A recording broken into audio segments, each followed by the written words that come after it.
This piece I refer to as a Galileo track. It starts at the same height on either side, but this side is 3 times longer than this side is. And so my first question would be, if I were to release the ball here, could it possibly roll off the opposite side? Well, let's give that a quick try. And we see it doesn't. How about if I try it from this side? And it won't do it from that side either. This piece was important because it was actually a piece that Galileo designed to help explain the idea of inertia.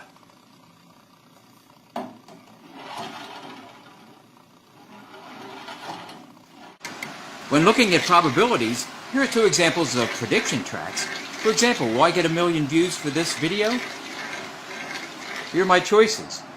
I'd say yes, it's possible, chances are slim, and no way. Well, I was hoping for better, but it looks like my chances are very slim. Now, this piece has 2 tracks that have identical curves, and as you can see on the side it says, which position gets the ball to the bottom the quickest? So for this piece, if we lift the balls to the same position and release them, we would expect them to get down to the bottom together. But what would happen if we put them at different positions?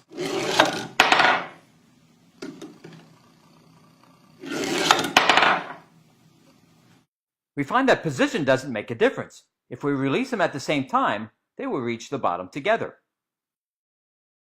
Now, I built this piece to help explain the behavior of pendulums in regards to a revelation that was made by Galileo. Now, here we have 2 pendulums that are the same length, and if I pull them back the same distance, well, they swing together. They have the same period. It takes the same amount of time for it to move back and forth for one movement. But Galileo showed that if I pulled them back different distances, they still have the same period, with the same amount of time for it to swing back and forth for one movement.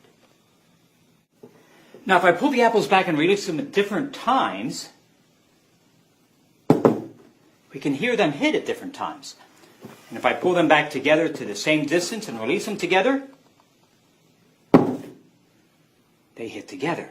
Now let's try pulling them back different distances, but releasing them at the same time.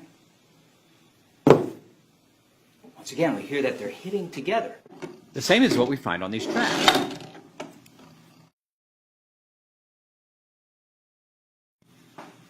Now, I think one of my favorite pieces have been the high-low tracks. I have a number of them, and they start out very simple,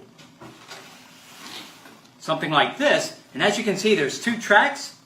Both tracks start at the same height and end at the same height, but the path from one side to the other is completely different. This one is a straight path. It's the shortest distance between 2 points, whereas this track drops down to a lower level, covers a lot of distance, and then finally comes back up again at the very end.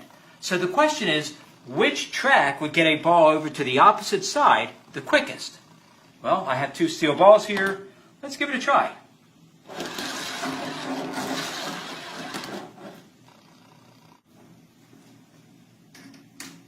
This track drops quite a bit lower, but we still see the same results.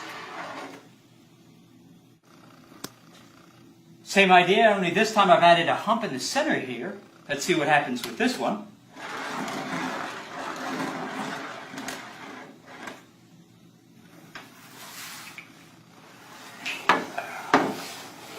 We have a track that has 2 humps.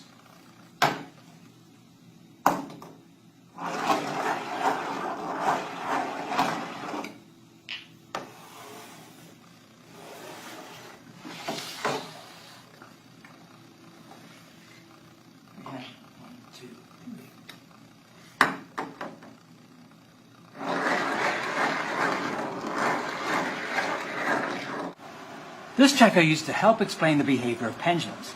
The tracks are the same length, but as you can see, the slope is much different from one to the next.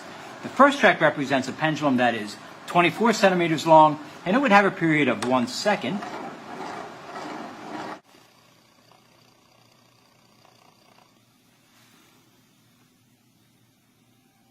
This track back here represents a pendulum that would be 99 centimeters long, and it would have a period of 2 seconds.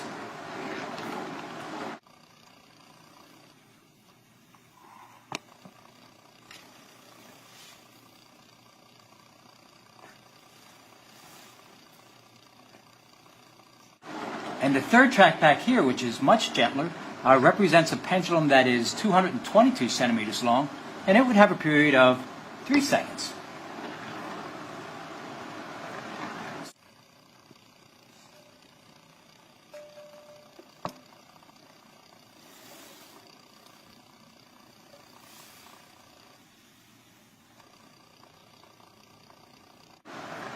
So this helps to visualize why longer pendulums have a longer period.